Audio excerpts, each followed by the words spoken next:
Good morning, y'all. We are back with another edition of DNVR Rams Live. As always, I am your host, Justin Michael. We are going to continue setting the scene for San Jose State, big time conference opener for the Rams. Really important game. I'm going to preview the matchup some more. I'm going to give out some names to know. Kind of talked about some keys for CSU yesterday. I will get a little bit more in depth in terms of what San Jose State likes to do on both sides of the ball. The names you need to know, all that. I'll give out some predictions. We'll talk about a fun Week 7 slate nationally. I will talk a little bit more about some of the Mountain West games. I did do picks yesterday, although it was kind of a rapid fire. We didn't really get super in depth with any of those matchups. I do want to tease real quick. This weekend, we do have a DNVR Rams watch party, 1:30 p.m. kickoff. Obviously, a lot of you are going to be at the game in Fort Collins, as will I. But if you're looking for a spot to watch the game, there's no better spot in Denver than the DNVR bar. $4 house shots throughout. We've got great burgers. I'm a big grilled cheese guy. The chicken tenders are awesome. Whatever you're into, they've got something. Come through, have a beer. It's going to be a fun day. I also will have a roundtable piece coming out with some commentary from me and Andre. That'll drop for DNVR members basically right after this show ends. So, Friday afternoon, if you're looking for something to read, Saturday morning, get on there. It's just kind of me and Dre going back and forth on a whole bunch of topics from, like where we see CSU factoring in the Mountain West, where the rest of the league is heading, what they need to do well, who stood out, all of that stuff. We shall see where this team goes. Obviously, a really big stretch coming up here over these next couple of weeks. As far as the series history goes between CSU and San Jose State, the Rams are 4-2 all time against San Jose State in Fort Collins, 7-5 overall. They lost it at home back in 2011 and 2013. A 2013 game I weirdly end up bringing up a lot on this podcast just because that first half of the 2013 season to me is always such a reminder that the year is not necessarily defined in the first half. They started 2-4. They lost a heartbreaker on the road to Tulsa, walk-off loss, actually. And then they lose a one-touchdown game to a decent San Jose State team, but still at home. Really stung. You're sitting there at 2-4 on the year. Ended up following that up with a beatdown of Wyoming. Closed the regular season 5-2, I think. Ended up going 7-6. They played 13 games that year because they went to Hawaii. Reached a bowl, obviously ended up playing Washington State and beating them in one of the crazier games we've ever seen. But having said that and having brought that up, it really does feel like these next 2 weeks are very much going to define the direction of your season. You win both of them, all of a sudden you're sitting there a game above 500, but you'd be 2-0 in league play. You'd be in a really good spot with a schedule that, for the most part, looks pretty favorable going into the rest of the year. That's not to say that if you lose this weekend, everything's over. This is obviously an explosive San Jose State team. They're 4-1 on the year. They're certainly a lot better than everybody anticipated.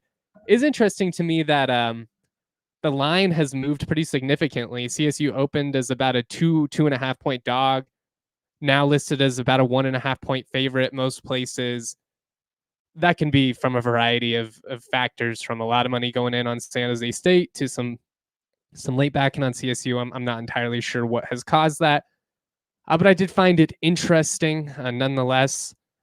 As far as what San Jose State does, we're going to continue getting into all this. I'm also going to play an interview with Avery Morrow from earlier in the week. Kind of picked his brain on the success of the ground game and just what's been different about this team's approach offensively this year versus past years. He's obviously been with Norvell for a half decade.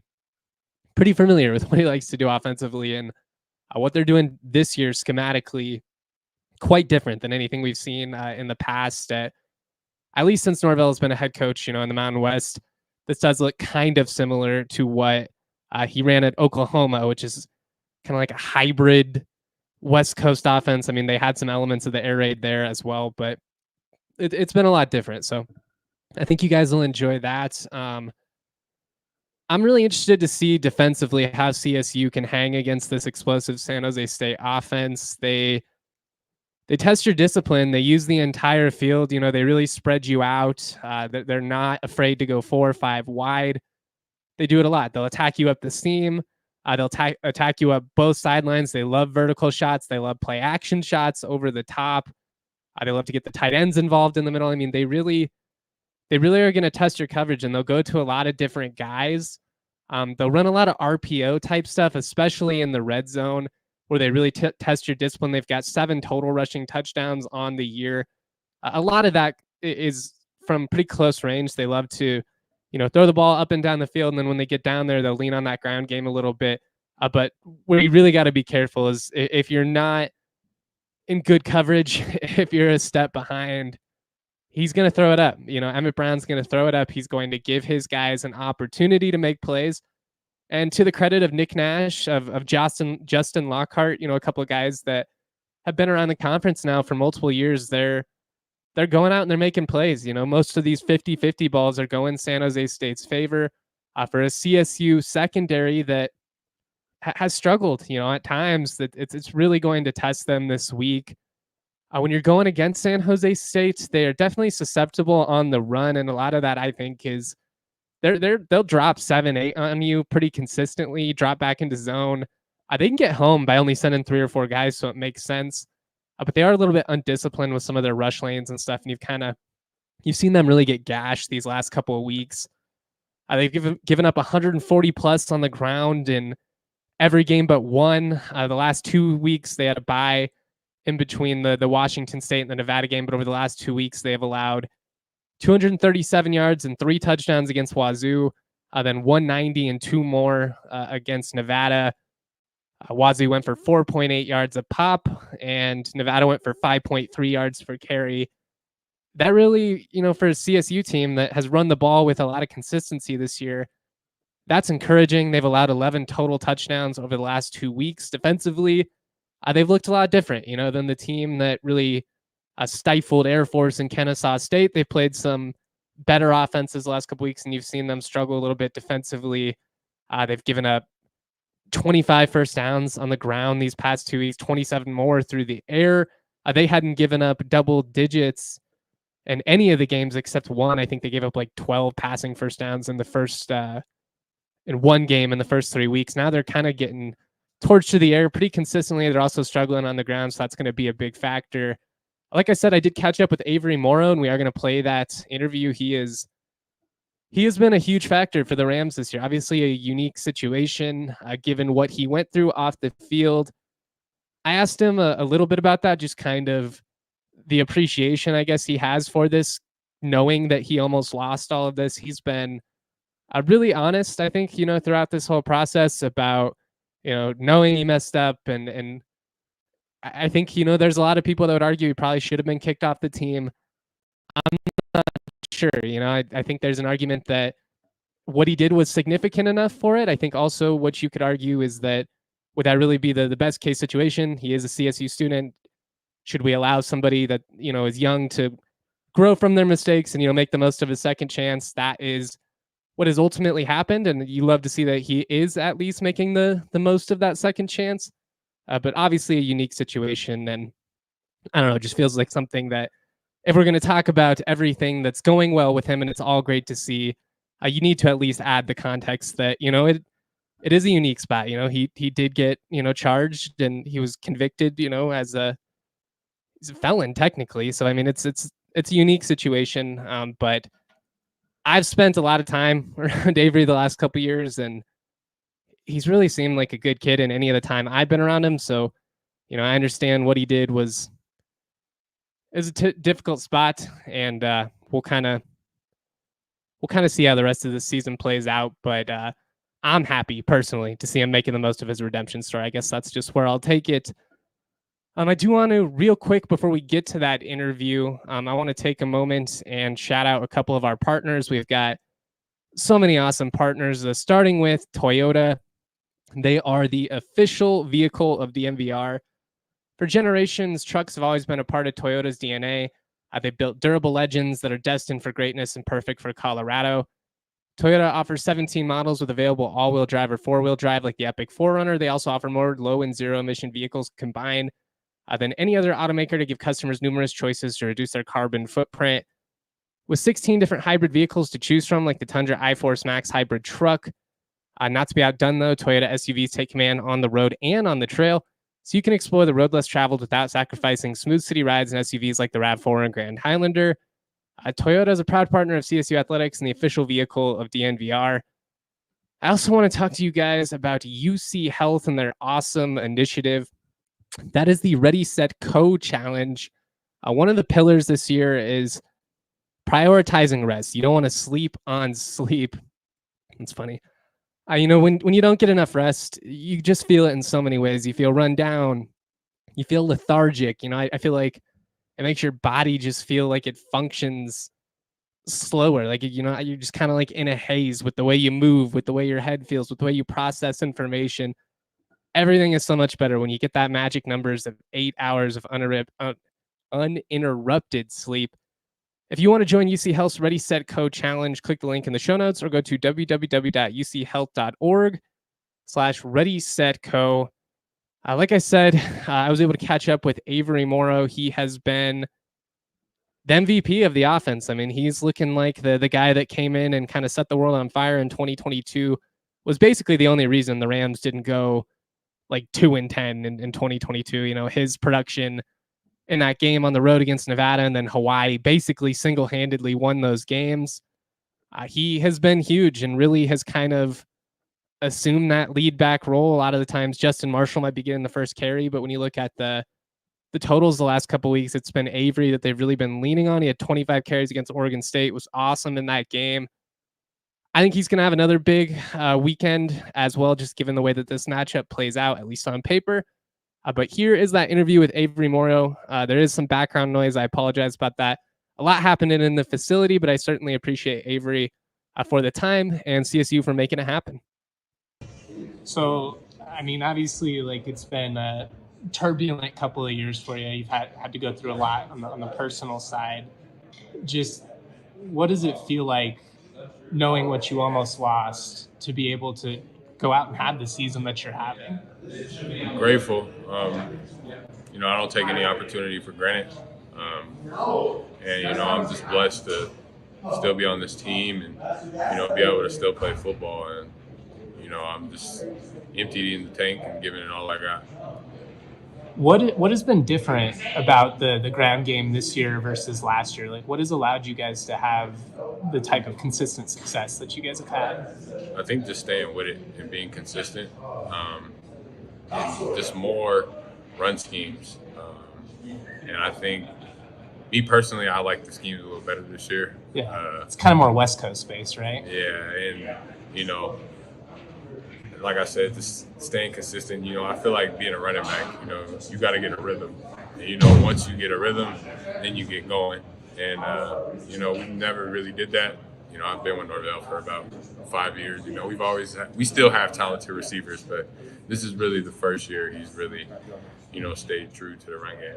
Do you think that's going to pay off long term? Because obviously, I think it's hard sometimes for the fans to understand. They're like, air raid. We heard. We thought it was going to be this. We thought it was going to be that. But also, then like last year, it would have been beneficial to be able to run the ball like this.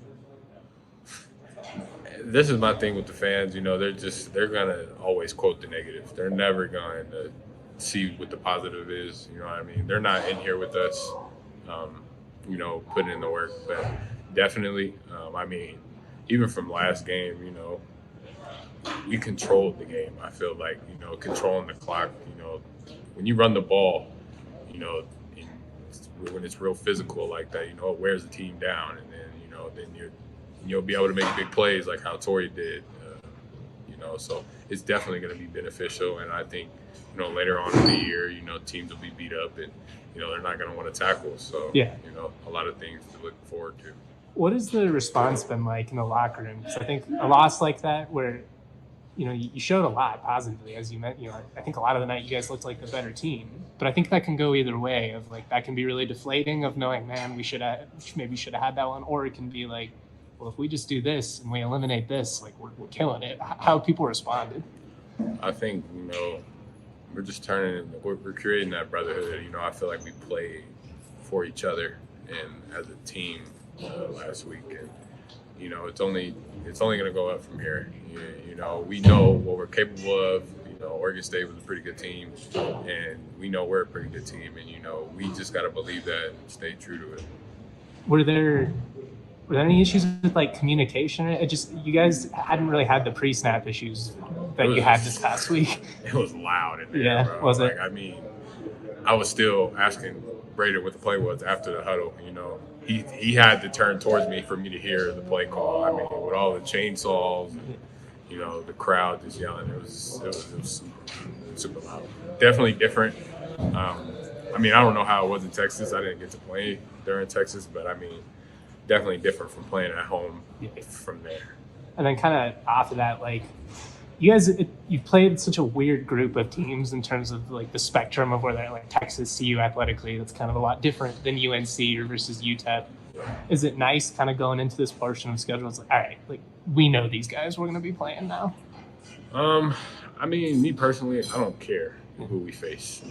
We got to stick to our game plan, and we just got to play our game. It doesn't matter. We could be playing any Power 5 team. We still got to do what we got to do. If you don't come prepared, it doesn't matter. You know what I mean? It's going to be a close game if we're not prepared, or it can be really bad. So, I truly believe if we prepare the right way and we practice the right way, we're going to win a lot of games. What is the staff kind of emphasizing with San Jose State, and what do you see from them defensively? I think it's pretty much the same thing. Just staying physical, be physical, play downhill, know your assignment, and do what you're coached to do, and we'll come out on top. Thank you. Appreciate you. Big shout out to Avery for kind of giving some insight into the differences with the offense this year versus last year. We got a question here from Ryan. Shout out to everybody in the Toyota chat. He says, besides giving up play calling, because I don't think he ever will, what changes to the offensive strategy can Norvell do to speed things up on offense?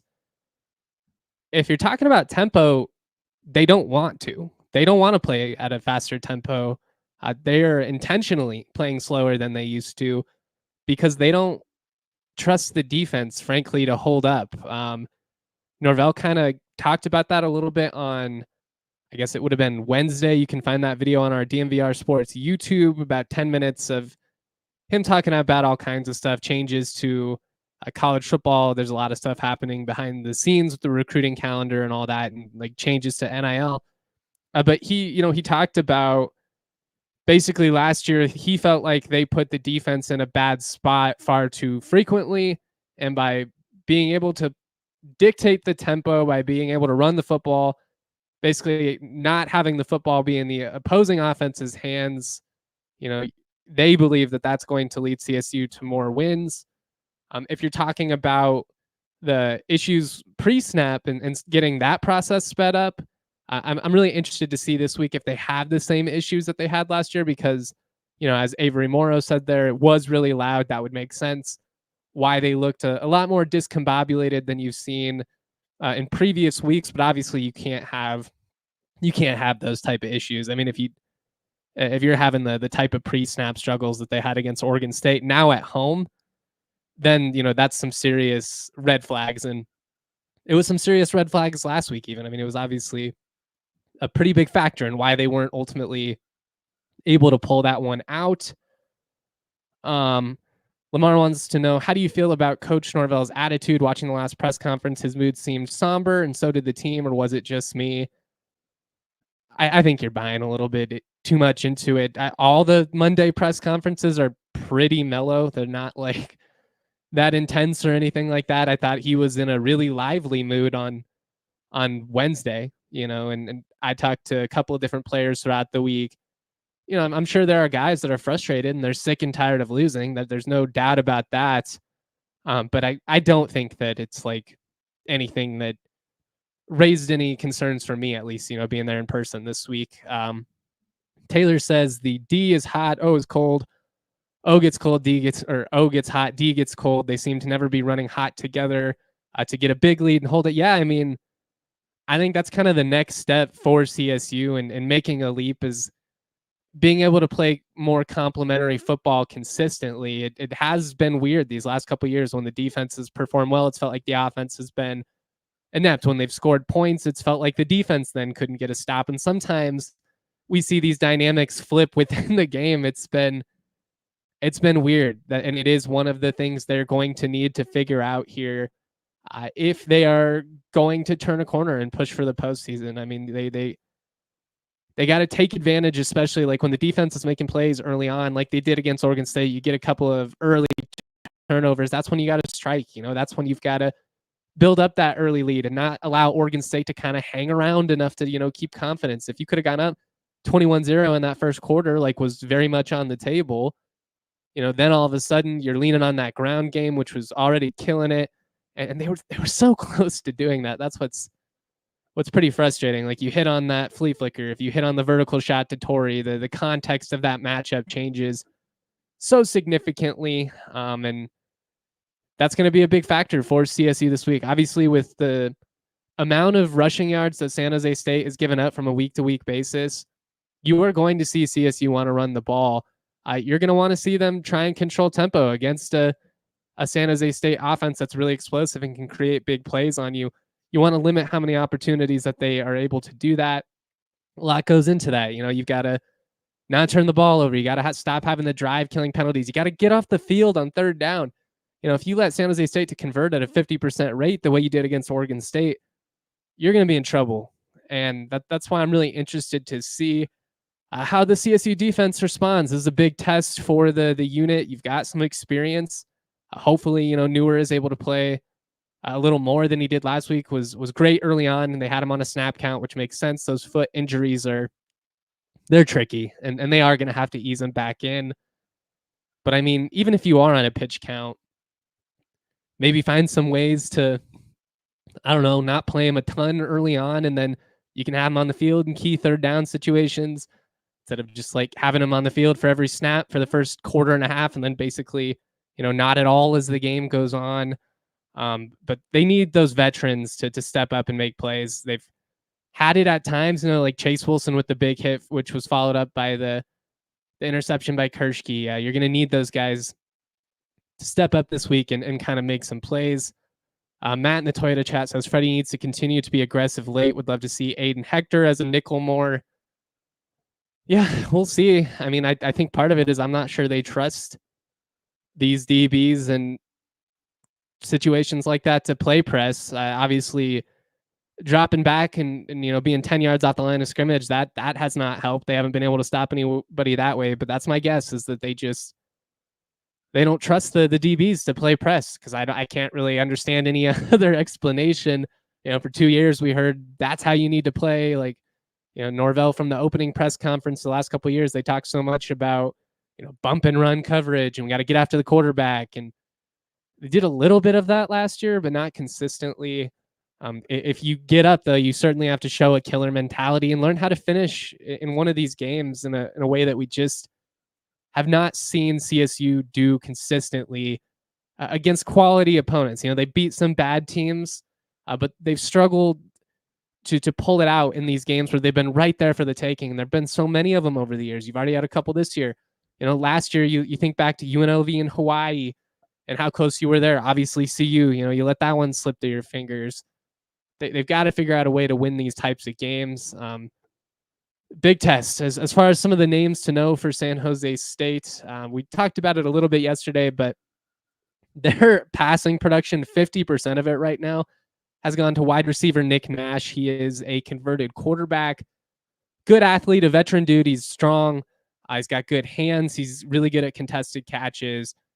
He already has 55 catches for 719 yards, 9 receiving touchdowns. He has 2 passing touchdowns on top of that. You really got to watch out for him, again, on that as a converted quarterback. If he gets the ball in the backfield, you got to look up, because it might be going the other way. Justin Lockhart, former Nevada receiver under Norvell, he is a stud. Kind of their vertical threat over the top, 19 catches, but he's got 325 yards, averaging 17.1 yards per catch. He has 3 touchdowns on the year. Had one last week, got flagged for a gun celebration. How many guys got flagged last week for the gun celebration? A little bit silly. Emmett Brown is a Washington State transfer, their quarterback. He's a good athlete. I would say he's a better thrower of the football than Giovanni McCoy, who they saw last week, but similar style. He's definitely better, more accurate, and he's got a bigger arm. But it's a lot of like vertical shots over the top, a lot of stuff underneath. It's, not a ton of picking you apart between the sticks or anything like that, but they don't have to. That's just not how they play offensively. He has been really solid, a lot better than I ever anticipated. And this offense has been a lot better than I would have guessed coming in. Floyd Chalk, their running back, 273 yards, 6 rushing touchdowns. You especially got to look out for him in the red zone there, as I alluded to earlier. Defensively, Jordan Pollard, one of the better linebackers in the conference. He's got 54 total tackles, 6.5 TFL, a sack, and an interception on the year. You really got to be aware of where he's at all times. You also need to be aware of Robert Rahimi, Liberty transfer, second on the team in tackles. He had an interception last week, has a couple on the season. Matt says Baratow being back this week would really help that front four get pressure too. That missed holding last week on him that led to an injury was rough. There were a couple of misholds in that game that were a little frustrating, but I think it was probably both ways. So I'll save that rant. He's got to show some toughness. Lamar says, I had a ton of faith in Norvell early, even if the Rams finished the season plus 500. I don't think he's the guy. San Jose State is 4-1. It's going to be a tough game, but he has to show some toughness. It's time. I'll say this, guys. If they end up winning 7+ games, they beat both Wyoming and Air Force like you beat a 4-1 San Jose State team, the tune is going to change significantly, and everybody's going to feel a whole lot better, and they'll frame it as like, man, we probably overthought some things a little bit early on in the year. We missed a big chance to steal one against Oregon State, but we got it rolling. We figured out an offensive identity, all those things. I'm telling you, if they win 7 or more games, they win both rivals, they go to the postseason. That's a successful season. It is based on the program's history. The funny thing is I think it's just about as realistic that this season could go 3 different ways. I think you could be like a 4-8 team if this team just drastically underperformed, especially if you lose these next couple. All of a sudden you're sitting at 2-5, and you've got deceptively hard games against New Mexico and Nevada, and you still got to make the trip to Fresno. All of a sudden, like, you could be in a really bad spot. Just as realistically, and I think probably more likely, you could win 7 to 9 games just because this conference schedule is pretty favorable. I mean, as is, now that the line is flipped, you're favored against San Jose State, so you're going to be favored in at least, at least 6 games, going on. Probably not going to be favored in Fresno. Maybe a coin flip against Nevada, depending on how these next couple of weeks pan out. But on paper, you have an opportunity here, and it's just a matter of whether or not you can seize the moment. I mean, we talked about that yesterday. You have a chance to wipe the slate clean here, but can you seize the moment? I am going to give 3 predictions here for CSU, and then we're going to get into some Week 7 games to watch. I do want to take just a brief break real quick before I get into these 3 predictions for CSU for Saturday. Real quick, I do want to shout out the homies over at Coors Light. Guys, they encourage you to choose a chill mindset between work, life, social media. Life can be overwhelming. I've been going through a lot myself lately, and it's big to make sure you're conscientious of the way that you're handling things. You got to get some time in the sun. You've got to spend some time with loved ones, do deep breaths, get some exercise, all those little things that really add up. It's about small decisions each and every day that in totality make a big difference for you. Once you're kicking back, once you're cooling, then, crack open an ice cold Coors Light. When the mountains turn blue, it's as cold as the Rockies. Cold lagered, cold filtered, and cold packaged for a smoother finish. Make the most out of the times you choose to chill. Choose Coors Light. Get Coors Light delivered straight to your door with Instacart by going to CoorsLight.com/DNVR. Celebrate responsibly. Coors Brewing Company, Golden, Colorado. I also want to talk to you guys about something new today, which is exciting, and that is the Upswing Foundation. This is a really cool youth sports foundation based right here in Colorado. They've got a mile-high training grounds that provides access to world-class programs alongside top athletes for kids of all backgrounds in order to connect people and catapult dreams. It's really cool. There's going to be at the Upswing Centennial location, there's going to be an open house on November 3rd from 1 to 3 p.m. You can meet their performance coordinators and dance coaches. They've got all kinds of stuff. It's a first dedicated space to aspiring athletes in Denver from all kinds of different backgrounds. They focus on speed and agility and strength and mobility and all kinds of really cool stuff. Please RSVP for that open house before October 18th. Athletes under 18 can sign up for classes at upswingfoundation.org/login or by downloading the Upswing Foundation app. DNVR listeners get 20% off all services when you use the promo code DNVR20 at checkout. Upswing also offers scholarships to qualifying athletes under 18 years of age to train in sports performance, dance, and recovery in the new state-of-the-art facility in Centennial. The deadline to apply for the winter period is October 11th, but they run scholarships year-round, and you can apply for any upcoming season. Shout out to Upswing. A really cool foundation doing big stuff for up-and-coming athletes right here in Colorado.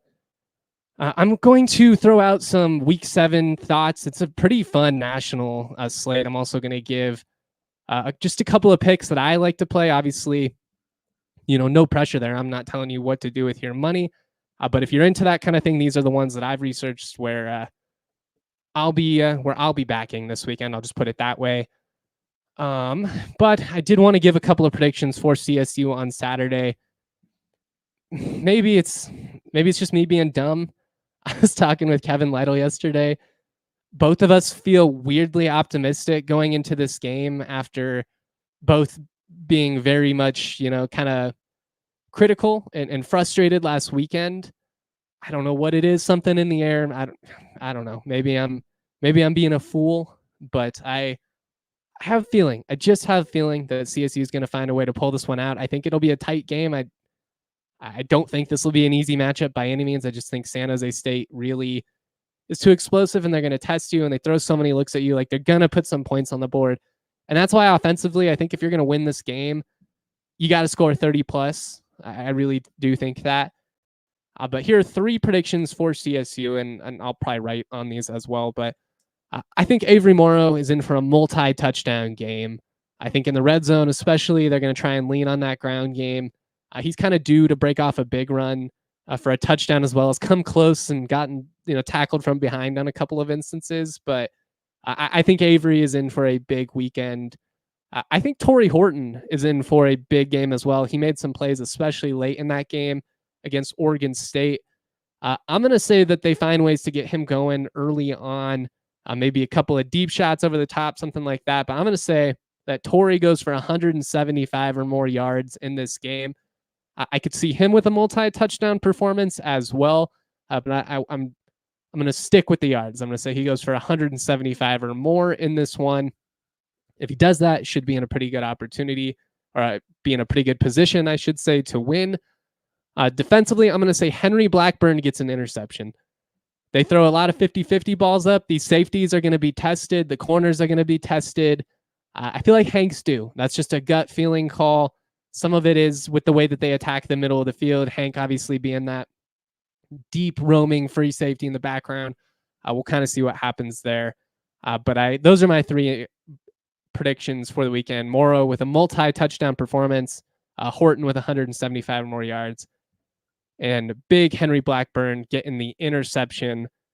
He's had a really good season. He's been solid this year. And you've seen it's been cool to see kind of the TV broadcasts focus on him more this season than they did in years past. And Jack Howell is obviously one of the all-time great Rams, just from the loyalty he showed the Howell family in general means a lot, in these circles. I always felt like at times, though, Henry was getting overshadowed last year by like Howell and Chiggy. And this year you've kind of seen the tone flip where when they're highlighting the defense, a lot of the time they're talking about Henry, and he's one of the big leaders. He's the guy that gives speeches every day in practice and all that. For guys like him and Chase Wilson and Jack, I sure would love to see this team find a way to turn it around and reach the postseason. Obviously, I'm a CSU alum, a lifelong Rams supporter. Like, I always want this team to do well, but in particular for those guys that have stayed true to the program, that have stayed, committed in a time where that's uncommon, it would mean a lot to see those Colorado kids, finally get a taste of the postseason, finally get a taste of some success within the conference, some rivalry wins, get a chance to hold up a trophy in front of the fans, which none of these guys have gotten to do. I mean, a few of these guys were on the team in 2020, Hank and Baratow, they were both on the team when you win that border war. But I talk about it all the time. It felt so hollow. The atmosphere in there was weird from the beginning, just no noise. And it's been far too long since we've seen this team win a game that matters. And as frustrating as these last couple of weeks have been, if you can win this one and you can go out and do something you haven't done in 2 decades, which is beat Air Force on the road, you've got an opportunity here to control your own destiny going into the rest of the year. I mean, you're 2-3 right now, but you're 0-0 against the league. So if you win these next two, all of a sudden you're sitting there 2-0 against the conference. You have a winning record again, and you're going into a portion of your schedule which is very much favorable. My guy Taylor in the Toyota chat says, I'll go with the big special teams play. Blocked punt, return for a touchdown, or a 50-plus yard field goal. Noyes definitely has the leg for the big field goal. I could see that being play. Another block punt would be huge. Got that against UTEP. If we're going special teams, and I didn't have this in my initial predictions, but since we're on the topic of special teams, I'm gonna say we see a big kickoff return this week. I'll say they house one. Why not? I'll say they house a kickoff return. Haven't seen that yet this season. I've seen the punt return. Would be big to get a big play on special teams, and that's actually one of the things that Norvell mentioned in terms of where they could have helped themselves last week. Patty Turner was great, but they didn't have that really big momentum flipping play on special teams that you kind of need to pull off a big upset on the road. But I love it. I love the big predictions. Shout out to all of you. Taylor says, why not? Let's talk about this week 7 slate real quick. I'm not going to get into every Mountain West game again because we gave out some picks yesterday, but I am going to set the scene tonight. UNLV at Utah State. Got the Rebels basically every Friday night. That's becoming my Friday night affair now, watching UNLV football. Can they respond from pretty gut-wrenching loss against Syracuse? They showed a lot of heart after going down early. Back and forth affair, some tough calls that went against them late, obviously, that factored into that one, but 19-point favorites on the road in Logan. As bad as Utah State is, sitting there at 1-4, not a lot of teams go into that atmosphere and win by 3 touchdowns. I am going to say that. I think I took Utah State to cover yesterday. I got to go back and verify. But UNLV has covered 8 straight road games against Mountain West competition. They're looking to get back on track before a really tough stretch. UNLV, after this one, they go to Oregon State, and then they host Boise. So this is one where you really can't afford any slip-ups. Utah State, they're looking to build off of what they showed offensively. They lost by 30. I mean, they gave up 60 to Boise State last week. Nobody's stopping that team at the moment. But they did, get the offense going, and a big part of that was Spencer Petras finding a way to connect with Jalen Royals. He's a top 3 receiver in this league. To me, it's Horton, it's Ricky White, and it's Jalen Royals. That's your clear-cut top 3. There's some guys that are having good years. Nick Nash, I guess I can't not put Nick Nash in with his production. From an NFL standpoint, he would go below all those other guys, but just I got to respect the numbers that he's putting up. But anyways, they hit a couple of deep shots to Royals. He was a guy that had double-digit touchdowns last year. He was a potential All-American candidate if Utah State has any hope of doing anything this year. They got to get that passing offense rolling. I'm a Bama guy. I know everybody hates me for it, but South Carolina at number 7 Bama on Saturday morning. That's what I'll be watching before the CSU game. What does Bama look like post Vanderbilt? Because as exciting as that Georgia game was, they've really gotten torched defensively for 6 straight quarters. And you're a couple of 17-year-olds making insane plays away from losing both of those games. Bama 21-point favorites. South Carolina, as Matt says, the freshman edge is ridiculous. They can play a little bit, so it it has me a little bit nervous. I am interested to see offensively. Bama looks as good as they've looked in a long time. I mean, Jalen Milrow has really figured it out. But that's a tough test against the Gamecocks, and you're coming off of a really, really brutal performance. I mean, Malachi Moore just completely losing his composure. It was embarrassing. One of the, from like a fandom standpoint, probably the most embarrassed I've been. And it wasn't because they lost that game, because as a college football fan, even being a Bama supporter, Vanderbilt winning that game is objectively cool for college football, and it's a good thing for the game overall. But what frustrated me was just seeing basically Bama act like a bunch of sore losers, kicking the football, throwing a tantrum. It was ridiculous. I that's a team captain acting that way. And it was a bad look. So how do you respond? Nick Saban would have never allowed that. How do you respond? We got the Red River shootout, number 1 Texas at number 18 Oklahoma. Texas 14.5-point favorites on the road. Quinn Ewers will be back for the Longhorns. That's really why I'm most interested in this one. I will never discount the element of a rivalry game and what that could do to a matchup. We've seen Oklahoma be significant dogs in the last couple of years and really punch up, and vice versa. I don't think they've got the horses to run with this Texas team. I still think Texas is the most complete team in the country right now. And if Ewers comes back and he looks anything like he looked early on in the year, look out. And this one could get kind of ugly. San Diego State going to Wyoming. San Diego State was a 1-point favorite when I looked last. Now, or when I looked originally, when I looked last. Now Wyoming 1-point favorite. That's flipped. Both teams won their last game. Both teams need this one to keep their season alive. I'm just kind of interested to see what the offense looks like for Wyoming. Can you move the ball? And then San Diego State, they've had some success on the ground. The passing game's been a little bit up and down, but 20 points might be enough to win this game. So what happens there is going to be interesting. And whoever goes down, probably at that point, you're really starting to look at, your future and all that type of stuff. This season would more or less be over. Finally, probably the game of the week, we got Ohio State going to Oregon. I hate a lot about what's happened with this conference realignment. I take great joy when I see like a Washington have to go to Rutgers and lose a dumb game and then complain about the travel, because you guys, you did all this. You are the reason all this happened. It's self-inflicted.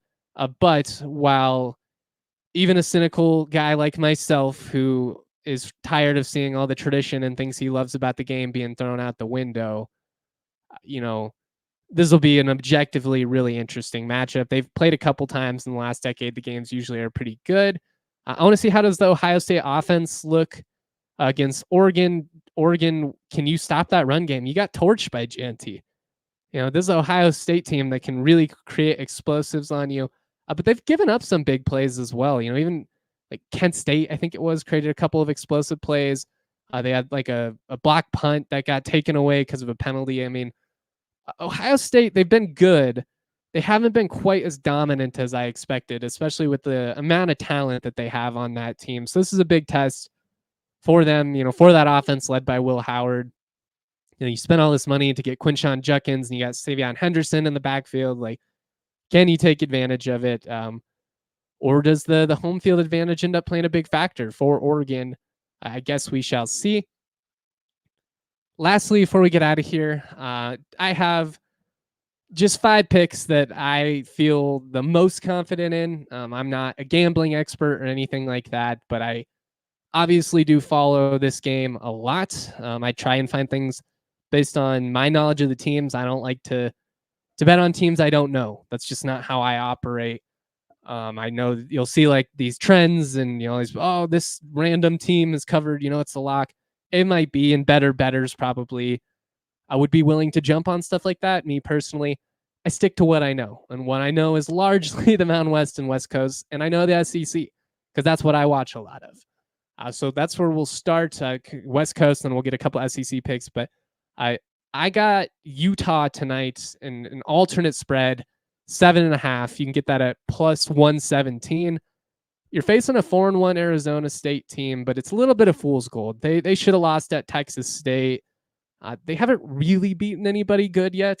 I I applaud Arizona State for the start. They were picked dead last in the Big 12, so to be 4-1 at this point is a testament to them. And I think Dillingham is a good coach. I think he's going to get that thing rolling as soon as they are no longer, being impacted by the damage left behind by Herm Edwards and that disastrous tenure. But I like Utah to win big by over a touchdown at least, and you get that at plus money. Don't get too carried away with them being on the road, but they do have Cam Rising back. Should be a big factor for them. I'm all in on the Utes, even after a bad loss that they had, 2 weeks ago or whatever that was. Air Force, they're a mess. They're a mess offensively. They're playing New Mexico. New Mexico defensively has been brutal, so this is maybe a bit of a bold play on my part, but you can get Air Force under 22.5 points at plus 100. I haven't seen anything that makes me think the Falcons are going to score, more than 3 touchdowns against anyone. Now, if there was ever a team to do it against, it would be this Lobos defense, who even gave up points to New Mexico State. But I'm saying the Lobos at home find a way to pull this one out. I think both teams run the ball a lot. I think Dampier makes the difference overall. But I like the value there of betting against this Air Force offense, which has just been, they've just been brutal. I mean, they've been really tough to watch. Boise State going to the island, always wonky stuff. I don't like that spread just because weird stuff can happen there. I will, however, take Boise State to cover the first quarter spread of 6.5. You can get that at minus 120. They've really been jumping on folks. Genty has been dominant in the first quarter. It feels like every game you look up, the end of the first quarter is 21-0, and Genty already has like 3 rushes of 50 or more yards. I'm just betting on him to break one, basically, and for the Boise State defense to be competent enough for the Broncos to be up a touchdown at the end of the first quarter. Give me LSU money line against Ole Miss. I'm out on Ole Miss. I love Lane Kiffin. I think he's really smart offensively. I think that's a front runner program, though. I don't think they're going into Death Valley and pulling that out. And anytime I can get LSU at home at plus money, inherently, I'm just going to lean into that. Finally, Oregon State, 3.5 point favorites at Nevada. Give me that at minus 105. I do think Nevada will test them a little bit. That's a frisky team under Jeff Choate. But from CSU standpoint, you're probably rooting for Oregon State to really go in there and kick their ass. Because if it's a 50-50 game or Nevada wins, then all of a sudden, you're not feeling quite as good about that double overtime performance from past week. Taylor wants to know, rooting for a future Pac-12 sweep. Utah State would need a huge upset for that one, though. Yeah, I mean, it's weirder stuff has happened. Like, you can see some pretty crazy stuff happen in college football. But anytime, you pull for the current Pac-12 members, I think it makes sense. Like, we're all in this together at this moment. Obviously, the head-to-head games are one thing, but I've talked about why CSU fans should be rooting for Genty to win the Heisman. It would be good for the brand. It would be good for these schools and their relevance on a national level. It would be validating, much like the addition of Gonzaga was. I've seen a lot of rumors in terms of Memphis and Tulane and a possible announcement. You've seen a lot of fan accounts floating that. There is enough noise at this point that it does seem like we probably will get some type of answer one way or the other in the near distant future. That said, I don't have anything I can go off of that I trust or anything like that, but I'm just trying to keep you guys in the loop as best as I can. But I'm not saying breaking news, this is coming or anything like that. I've been honest that my gut and based on what I've heard is that I do believe Memphis will be in the rebuilt Pac-12. I just don't know what that timeline looks like. And frankly, I don't know if it's just Memphis. Is it Memphis and Tulane? Do they bring over multiple AAC members? I don't really see them having the money for that at the moment. But 2 schools, that would make a lot of sense. That's all I've got for today. We'll go live following the game tomorrow against San Jose State, 1:30 kickoff. So I don't know, probably like 6:30-ish on when we'll be going live. Really looking forward to it. Hopefully the vibes are good. I'd love for it to be a winner's lounge and not a therapy session. Shout out to all you guys in the Toyota chat. Shout out to everybody listening on the audio only side down the line as well. You guys continue to support my content, and It just means the world to me. I wouldn't be able to do any of this without you. Always proud to be y'all. Much love. Peace. We all silly like the mayor.